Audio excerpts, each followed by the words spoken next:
carry for the team as well.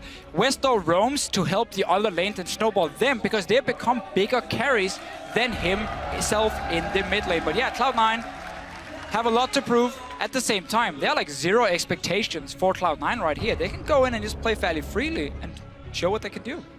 Well, 3 bans already in, gents. Mordekaiser's out. Azir once again banned by AHQ. Rek'Sai and Rise from Cloud9. So C9 targeting some very specific champions with at least another jungle ban, hitting maybe the weaker area of Cloud9's team. Yet another Azir ban. That is no surprise for AHQ. Even with the nerf to Azir, it is somewhat expected. And there are more unknowns on the side of AHQ than any other team at Worlds for pick and ban, because the last competitive patch they played on was 5.13. They ended their season so long ago and qualified as the #1 seed. It will definitely be revealing what they decide to do in this champ select. Both Gangplank and Lulu will be open. And instantly, as I say, Cloud9 locks in the one that was left. That is the 3 picks we keep highlighting. Mordekaiser, Gangplank, and Lulu. Obviously, AHQ will still have a chance. Not to get an Elise, sadly, for Mountain, but he's played a lot of Gragas back in the LMS. He likes these big bruiser here where he can stay alive a little bit and wait for his team then to move from the lanes and join him in these invades. He likes to do, like, Mountain is a jungler. He only goes one way, and that's forward. I've never seen the guy retreat from a fight. He's always first man in, and he stays in there, and he keeps fighting. Traditionally, standing at the end of it as well. AHQ have been incredibly dominant in their region, only dropping 3 games all summer long. You contrast that to Cloud9. It was only 3 series they managed to win all summer long. Maybe it's an overstatement. And in those 3 series, they dropped more games than AHQ did in their entire split. It really feels like a David and Goliath matchup, but we'll need to see what AHQ do. Kalista and Braum, 3 seconds left. It looks like those will be the picks. Yeah, like these 2 very strong picks for AHQ. Don't get one of the real big power picks, but Braum, I think for support is definitely up there as a must pick in almost every single game. And of course, Kalista, while she's not perm ban anymore, she's still a very, very strong laner. And AHQ as a team will constantly force fights around that bottom lane. Ziv will TP down, Mountain will gank it, and Westor will roam. So having a strong lane, at least where you have early kill pressure, is very important for their early fights because they have to snowball. So Cloud9 need to think about what they're going to lock in. The Brahmins also a steal. Ooh. Early lock-in, and it is a Morgana, most likely for Lemon. Couple of interesting things about these Cloud9 picks. The Morgana is what Lemon Nation ended up picking after he shied away from Karma, which he seemed really attached to. It's also an old school counter pick to Braum. I never considered it a counter pick, but it's actually very good against it because you can black shield the stun from the Braum. Additionally, Lee Sin as a champion high has put a lot of games on. It's a champion we expect to see a ton of jungle prevalence throughout Worlds here.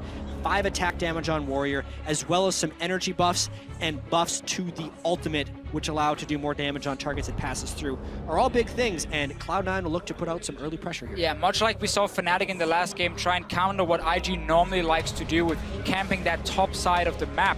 Cloud9 now knows how HQ plays the early game, and they want early aggression with at least a jungle pick. Gangplank can also fight for himself, but Darius was still left open. And gentlemen, that's a very strong pick. Darius and Rengar at the 2015 World Championships.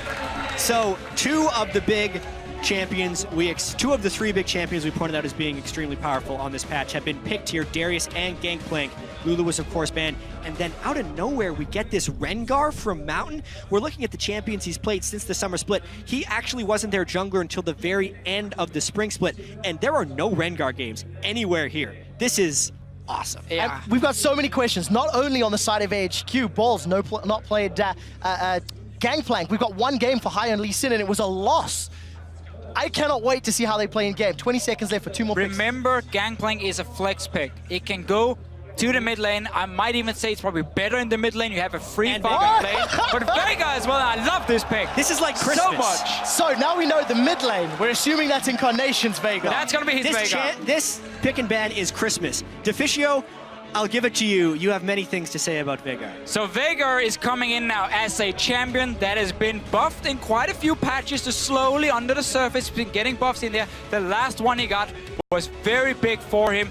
And in this mid lane, as a pick here, he's not the greatest early laner. He's not going to destroy your pre-level 6. Which could be worrying against Westor. Sure. He's yet to pick. He gets to pick a counter assassin. He has to go for an assassin against it. He has to. But Fizz? if you do not shut down the Veigar... It wasn't banned. It's been banned in almost every game against AHQ. If you don't shut down the Veigar before he hits level 11, he will take over the game and he will one-shot everyone. And then Westor is going to stand on this Fizz here being like, I want to one-shot one guy, and Incarnation takes out 3 at the same time. So we're going to have to see AHQ use Rengar level 6 combined with Fizz level 6 and destroy Incarnation so he doesn't sit and stack up AP, get his cooldown reduction, and just one-shot targets in the late game. This is going to be such an explosive game. And you know what, Jad? You said to me, imagine if you have Veigar and Gangplank on the same team. The zone control is huge. And his stun coming down. That burst damage is Ladies and gentlemen, on the bus right here, we were talking about champions we thought we'd see, and all of the champions we got excited about are already starting to trickle through. Every champion pick in the first 2 games has been unique. There have been no duplicate champions from this game to the next, as far as picks. I really like this patch. Now the question is, So far. this is still I just like it. This is still very snowbally, as I'm led to believe. If Darius gets ahead, if Rengar gets ahead, if Veigar gets ahead, etc. It's the meta. It's also the team out of control. Like, AHQ needs to fly ahead of the opponent to win, and they do it very often. And they've got the tools to do it again. Here's your team compositions, ladies and gentlemen. They need level 6 this time around for AHQ, and then they can go crazy. Let's find out, because we are exceptionally excited. Jump on Twitter once again, hashtag C9win. Do they have more magic in their tank, or will AHQ, the favorites coming into this game, pick up their first victory here in the group stages? It is Cloud9 taking on AHQ with Veigar in the mid lane, the tiny master of evil. And we also get Westor's Fizz in this game. Yes, Westor wasn't high in the MVP voting over in the LMS, but it's Westor's Fizz. He doesn't get to play this champion. And now he's playing it against Veigar. And you know what? It's Ants Kalista.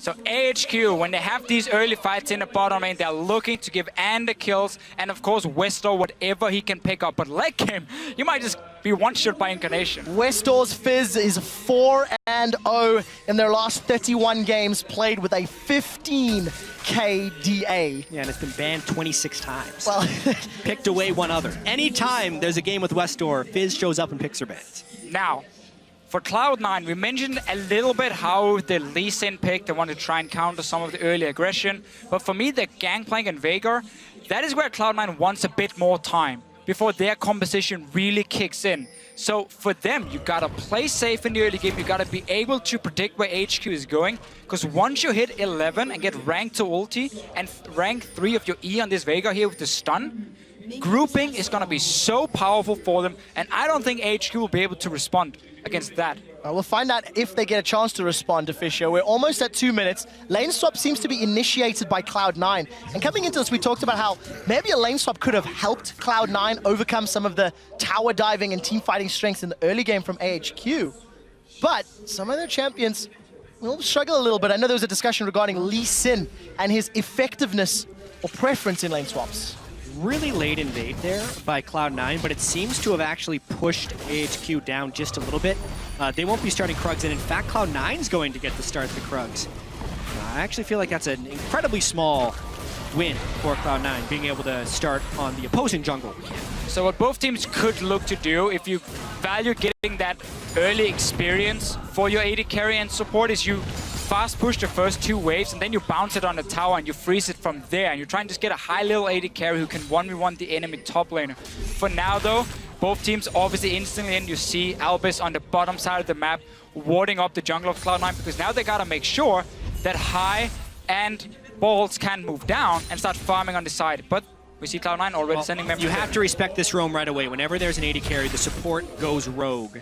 And Albus now looking to do a bit of an invade into the bottom jungle. Slightly vertical jungle, but actually if High doesn't make it over quickly, he's going to be counter jungling pretty hard. So because Cloud9 up in the top side of the map saw where Rengar and Darius were starting, they knew they were really far away from the bottom side, and that's why they can send Balls in here. But High, as you said, he needs to be down there as well. Otherwise HQ can just focus and dive. I don't think Cloud9 actually saw the jungle start. They walked through a ward, but then Darius and Rengar dodged below. We'll see where the Cloud9 will be able to respond. Ziv is going to teleport up top, and every time we... High is lost here. He went in, they did not know he started red, so that's why he late warded the red, right, and now he's going down to his own jungle. But because he made the quick reaction, Mountain is also not able to counter jungle red. So, one thing I do want to keep an eye on, every time we look middle, by the way, Incarnation farming with that Baleful Strike, he's already got plus 10 AP for free, and I want to track just how high that goes. You want to know the funny thing about Veigar is you don't even need that bonus AP. Just from standard items, you get so much damage because you have a 1-to-0 scaling on your ulti and on your W. So late game, you're just such a monster. It's more about even the stun duration and the cooldown of his stun, blocking such a massive zone and making it very difficult for Kalista to jump around in a fight. With all the early game action, Balls is the one that's suffering 7 CS in contrast to Ziv's 14. Elimination did back earlier after doing those Krugs to help babysit Balls in this lane.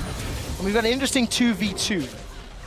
It's a very different lane swap compared to what we saw in the last game where Fnatic were fast pushing from the start and AHQ tried to freeze one wave and then send down people to defend. Backfired completely because they were so late. Here we see both teams kind of being happy, just trading experience on top and the AD carry. We see up in the top with Darius being in the one-on-one lane. Yeah. High instead looking for a player on the mid lane. We're not expecting Mountain to do anything pre-6, and Westar's going in. He's gone in aggressively, and that might be brave. Event Horizon is flashed as Westar gets past the Christmas bells.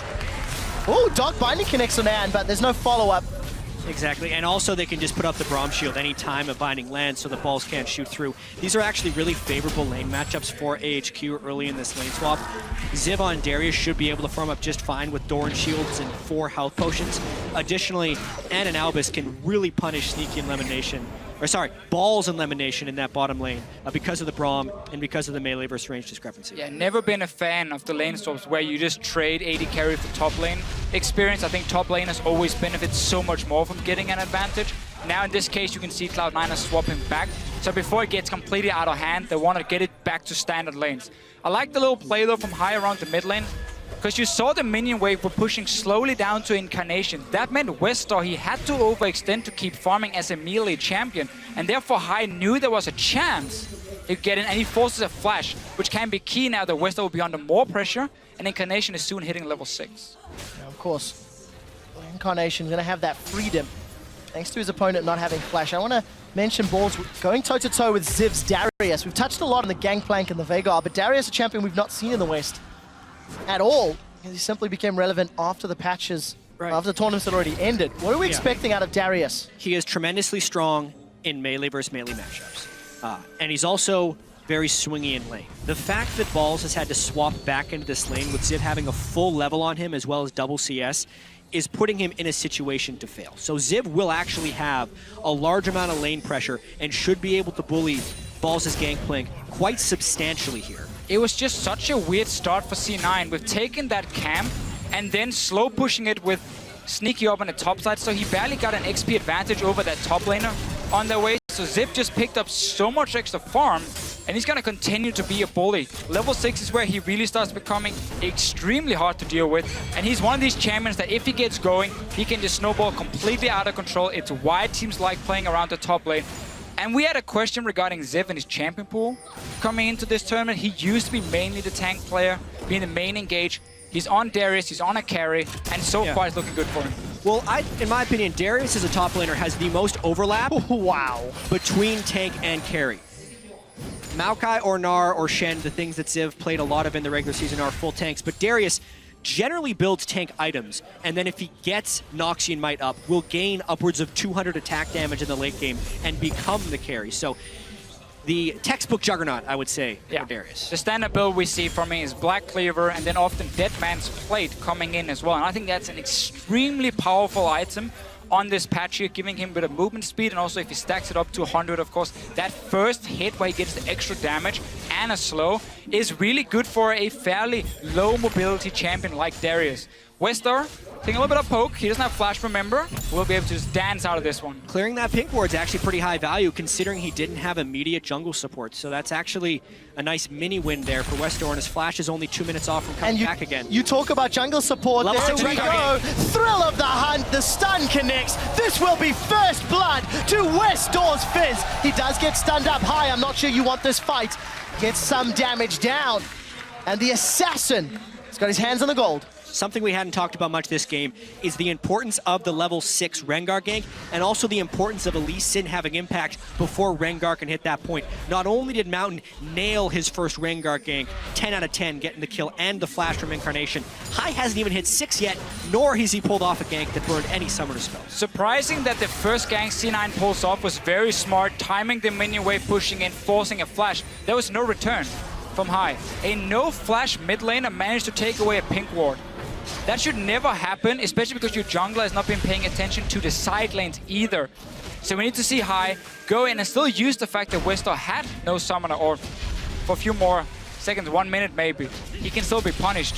So far, AHQ has been getting everything in this game. Slowly pulling ahead, over 1,000 gold. Every time we look top, Ziv is shoving balls under his tower. We see Sneaky and Lemon being forced down. They're taking unfavorable trades from Albus and Anne. And, you know, Mountain, he wasn't needed. He was able to just power farm his way up to Thrill of the Hunt. And the problem now for C9 is the fact that if you do not have lanes pushing against the Rengar, it is very difficult to get into the jungle and start warding deep, or you can spot him using his ulti. You can't even deep ward in the lanes either to see if he's coming from there. So suddenly Mountain, every time ulti is ready, should have the opportunity to surprise Cloud9. No flash for Incarnation this time around. Westor has ulti. You can just return to the mid lane and do exactly the same thing again. Yeah, I should also note the early gank from Hai did burn the flash, but that's pretty much all he did. Exactly, but we need the follow-up then. Yeah, and he's missed that follow-up. Westor again has flash, and his mid laner is the one sitting without. It's really a lot about Incarnation trying to passively farm here to get his ability power up, and Balls' Gangplank passively farming to get extra gold from his barrels, because outside of that, Cloud9 doesn't have many windows for success here in the early game. And Incarnation, of course, running cooldown reduction per level runes for himself, get the 3.75% for masteries as well. And then he's Athenes, and he can start making some plays. But Mountain, we just mentioned it, he's back towards the mid lane. Incarnation is standing very far back, though. Yep. Not going to be at risk of getting caught this time. As we've crested 10 minutes, AHQ have that 1,000 gold lead. And a touch on that early game graph, they accelerate as they get closer to 20. Incarnation may be in trouble. He's going to get far enough away. And small misplay from Mountain. And I think actually Incarnation played that really well. It was greedy of Mountain to pop Thrill the Hunt so early, but Incarnation was constantly dashing in and out of where turret range would be if Rengar jumped on him, and Mountain was not willing to engage himself in a full-on turret dive, so nice job there. And a very important thing to highlight with Veigar's stun in this matchup. Let's just see the bot lane first, though. Elimination doesn't look to go aggressive, but you can not dash through the stun of Veigar. So when he gets the warning that Mountain is coming, he can just pop down the stun near himself, and Rengar will always get stunned on the way in and should not be able to one-shot him or at least lock him down. So Incarnation, as long as he stays far enough back and gets the warning and not hock a boost or whatever, so someone can jump in and kill him, he should be okay. Plus 58 ability power on Dark Matter, almost 3 amp tomes already. And outside of a big CS discrepancy in the top lane, it's not looking great for Cloud9. AHQ continue to just play for the long game. Yeah, the one saving grace here for Cloud9 is this bottom lane. Tristana is a pick that mainly caught on in North America, and this is specifically what they do for it. They continually push up, they get the explosive charge on the turrets, and they shove them down as quickly as possible. Even though Sneaky was top lane for the early start of that lane, he still gets the turret, and even though the rest of the game was going towards AHQ, that turret gold is going to come in really handy if they can withstand the rest of these ganks. Well, Mountain wants to get balls. Apprehend connects, as does the Decimate. That's a flash away. The teleport from Incarnation gets cancelled by Chum the Waters. Westor gets away. While all that is going on, Lemon, Sneaky, and Hai take Dragon number 1 after taking Tower number 1. Yeah, Mountain wasted that ulti in the mid lane before, so didn't have it ready for the dive up top, and then C9 using all the globals they had ready.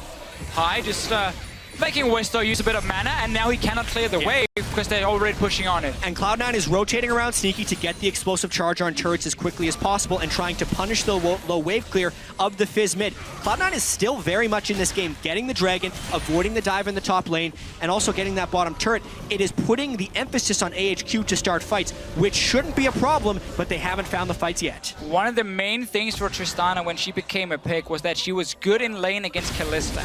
You could out-trade the Kalista with the early trades because you had your E doing the physical damage. And then once you get towards these towers here, because Kalista is a fairly slow wave clear and basically very limited before Hurricane with the wave clear, Tristana will always get the 4-5 hits with the bomb exploding. So C9, when you have a Veigar, when you have a Tristana and a Black Shield, that's a very, very strong siege composition for them against absolutely no defensive wave clear on the side of AHQ. So AHQ are looking to open up the map soon and start fighting. They do not want a longer laning phase. They need to start getting these roams and creating these picks. Otherwise, Cloud9 can just easily group.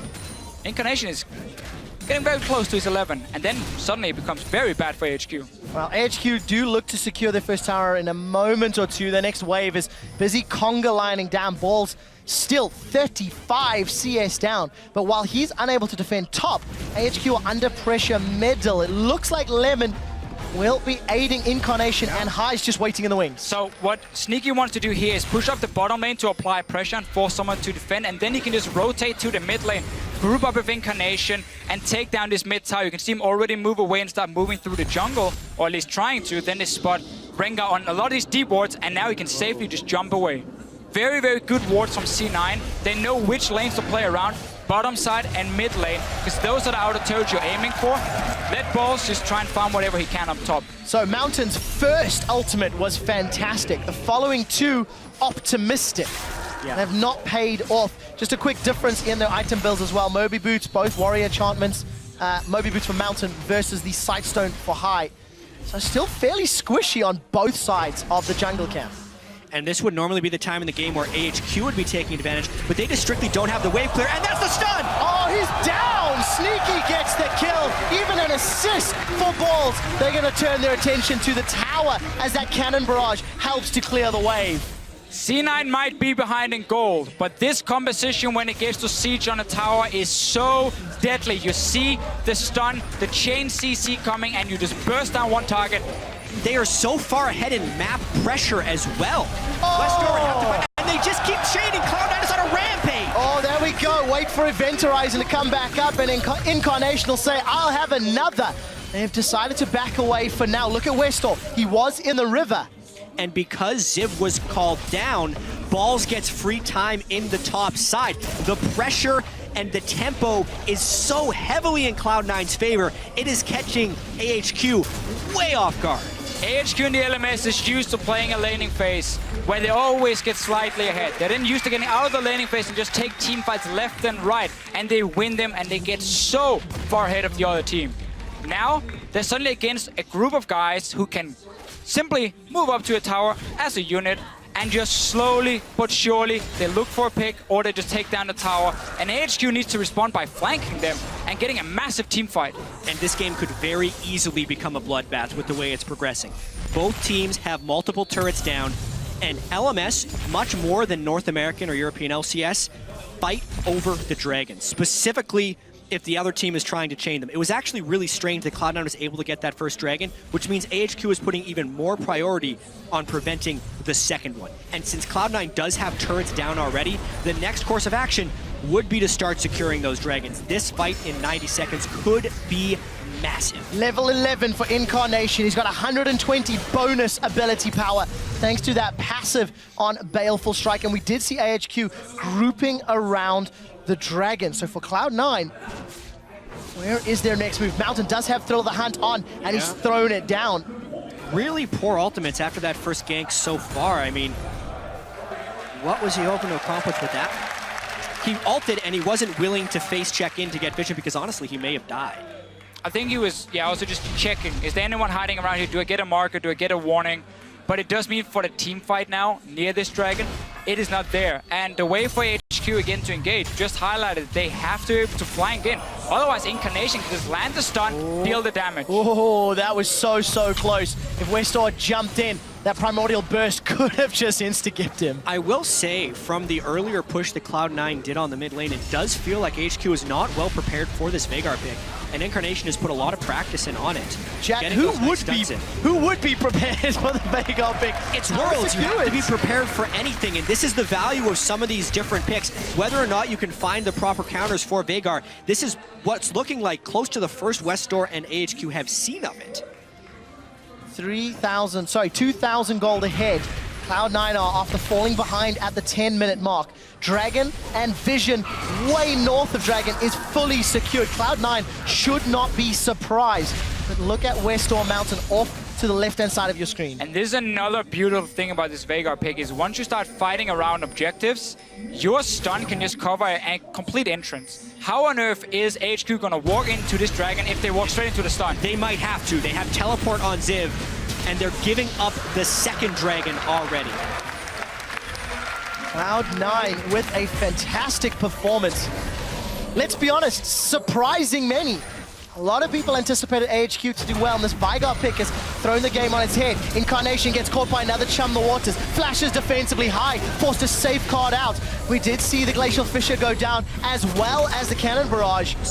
And at the end of the day, a lot blown for nothing. TP used from Ziv as well, but it quickly cancelled, realized there was no fight to be had as C9 already jumped out. But we mentioned this in Champs, like we talked about it during the early game, how for Cloud9 it was just all about not falling behind in the early stages of the game.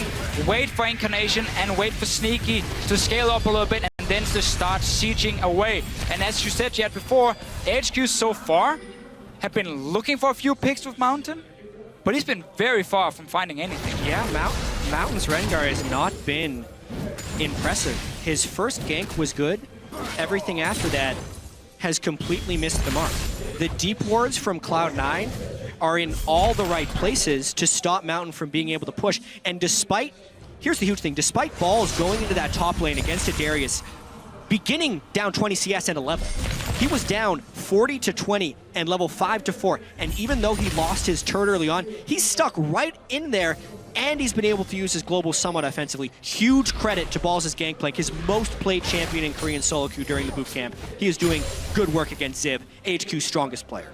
The key really for C9 with this early game is the fact they had that Tristana into Kalista lane on the bottom side. With the Morgana to just continue pushing the lane over and over. So while they were losing on the top side, going even on in the middle lane, with Incarnation dying once to the gank, they were winning the bottom lane. That gave them an opening to get on an outer turret and get into the jungle of AHQ and start placing some of these deep wards you see on your map now, making it even harder for Mountain to pull off an ulti. We do see that wave clear being so useful. Westor, wow, he's decided to go aggressive. Balls is being caught out. Chum the Waters goes up, and Westor makes that look so easy. But Cloud9 say they want to fight in the mid lane. The dunk faster, Darius is about to get dunked. It's Sneaky that gets the kill. Now we've turned into a 4v4. We do see Mountain jumping in, but he immediately has to flash away. Exhaust reducing all his damage. Event Horizon has come back off cooldown. Sneaky's trying to be focused by Westor, but it won't be enough. That's the second kill of the fight for Sneaky. He's burning. He needs to run away. Mountain gets caught by a dark binding, and High goes in, but it's Incarnation that secures the kill credit.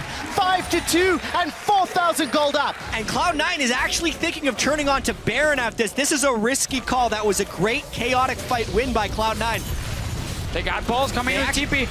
And is the only one in the mid lane. 3 others are dead. This is Baron at 22 minutes for Cloud9. They will take full control of the game after this secure. So we see two things from AHQ as well. We saw Westor split pushing, getting a kill onto Balls. That's one of the ways they can get back into the game. But then the rest of the team were caught sleeping in the mid lane. High gets the engage.